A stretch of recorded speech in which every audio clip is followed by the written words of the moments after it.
I'm going to go with Matthew Stafford to have 300 passing yards, not 3 touchdowns. That's doable as well in this matchup. But I'll go with the 300 pass yards. It's plus 300, so good price. A little bit of a long shot, but it's Matty Stafford. And the Jets in this game at home are plus 3.5.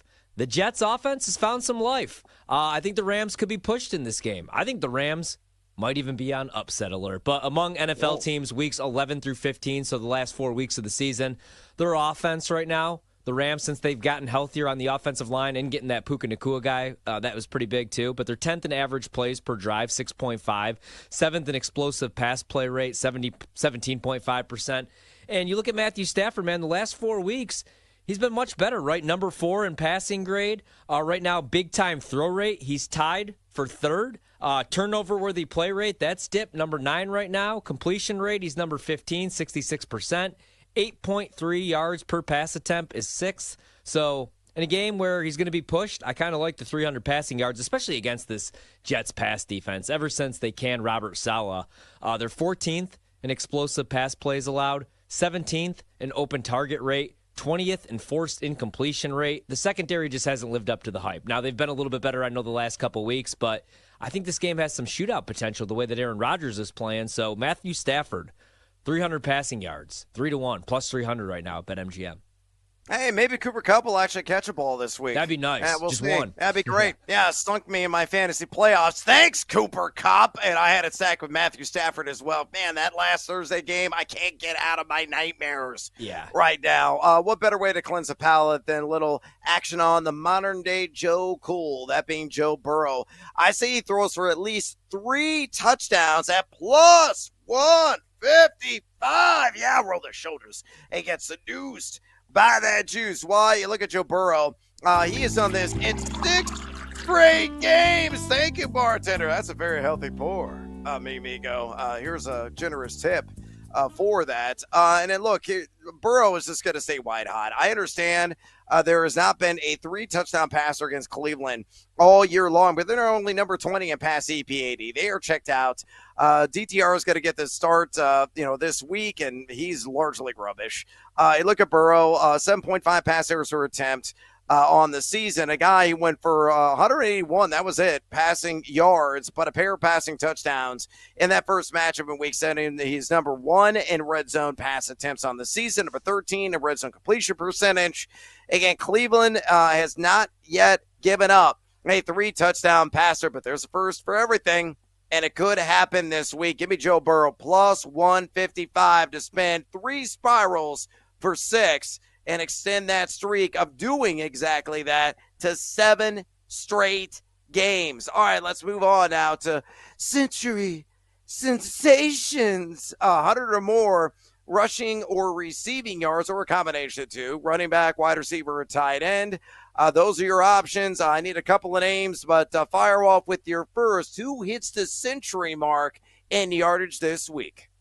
Yeah, I mean, another great price here. You could also go rushing and receiving. I didn't even look at that market. Yeah. I just went with the standard rushing for James Cook. 100 rushing yards, plus 360. Bills, big favorites this week. They're going to be playing with a lead most likely. They've called pass plays at a 48% clip when they're up by 7+ points, but I think they're going to take the foot off the gas in this one because James Cook has been cooking, man. Ray Davis has also been pretty good, but James Cook has an 82.6 Pro Football Focus rushing grade. Going against this New England rush defense that's 26 in EPA allowed per play. Not really good this year.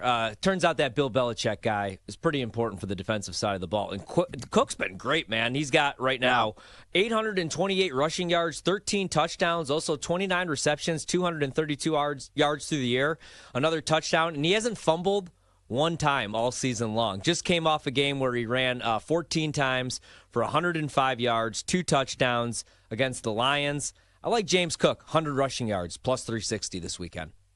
Oh, grab that jar. Oh, crack the top off of it. Grab a butter knife and spread a little Bijan on your sandwich, baby. Give me Bijan Robinson, 100 or more rush yards at a plus 110 juice against the New York Giants. Not quite miniaturized here against the run over the last 5 weeks, and they held Derrick Henry in check, and that was the only Baltimore Raven really they held in check last week.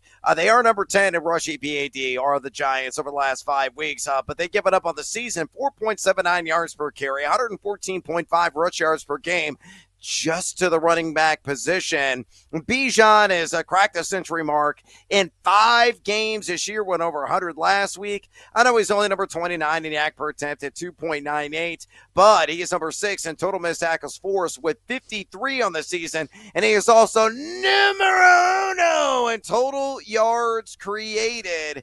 A guy has been paying all kinds of dividends for investors who shelled out a first-round draft pick in fantasy football leagues. Might be carrying him to a ship this season. I think he's going to have another monster game. Michael Penix under center. Maybe that's going to be a boon for that Atlanta passing attack. But Bijan's got to probably get the ball at least 20 times the belly, and I think he hits 100 yards in the process. So plus 110 against New York. That's my first century sensation. A good man. What is your second? Yeah, so I originally wanted to go Jaden Reed, but I want to wait and see what that weather looks like on Monday night with the Saints going to Lambeau Field, because it looks like there's going to be some snow, so they might just rely on that ground game.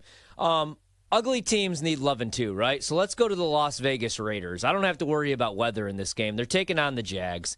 And I just like to pick on the Jags every week. That defense is absolute nonsense. They don't have the personnel to play man coverage, yet they're doing it at a top 5 rate. It's really all they play, 66% of the time. Their defensive success rate allowed is 46%. Yards allowed per coverage snap, 7.22.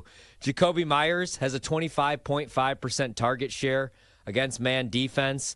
I think he's going to get the targets in this game. So let's go with Jacoby Myers, 100 receiving yards. It's a little bit of a long shot because of the quarterback situation and just the Raiders are a bad team, but I like the price, man. 3-1, plus 300. Yeah, good call there. I'm going to go with the guy who has also been scorching white hot here of late. How about Rico Areta? Dowdle at plus 115 for him to go over 100 rushing and receiving combined. I know it's got a great matchup against Vita Vea and the Tampa Bay Buccaneers. They're numero uno.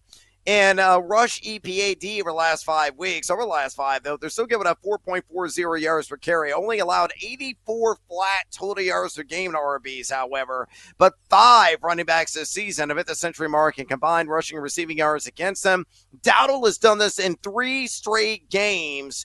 And over that span, 25, 20, and 25 touches. I mean, he's been the surefire workhorse for this Dallas Cowboys team on the season. Number 19 in total missed tackles forced with 36. Number 7 in yak per attempt. So he's been ultra efficient as well. 3.47 in that yak per attempt category. I think we go Dowdle in a game at home.